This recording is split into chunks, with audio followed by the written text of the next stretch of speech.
Hey there, Will Rice with the Tips team bringing you another after school special. Today we're going to be talking about a new change in Google Workspace to Google Forms. Google has given us the ability to do some more granular sharing of who can complete a form after you've created it. In the past it was really just, you could share it out, collect email addresses, and anyone with the link inside of M2Public could probably fill out that form. Now we have some additional settings.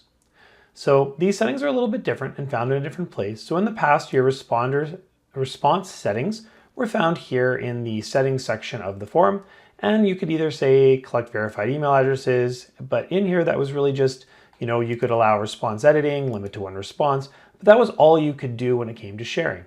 Now when we click on the share icon in the top right corner, we'll see a little bit of a different view. We'll notice here that we now see our usual share interface at the top, and then here at the bottom we see general access with an editor view and a responder view, and in this case, this form started off life limited to staff only. So if you had a form that you wanted to share the link out with your staff, you could do this and it would prevent students from completing the form.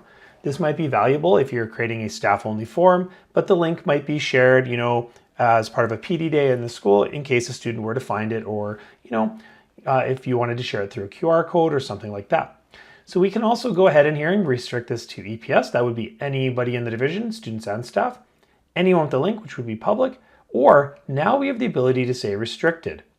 And that means that if I wanted to share a form and have it only be filled out by a group of individuals, I can come up here and, for example, I could this is my staff list, of my group, I could pick this, and now only my staff could finish this form. Anyone else in the division would simply be told they don't have permission to complete the form.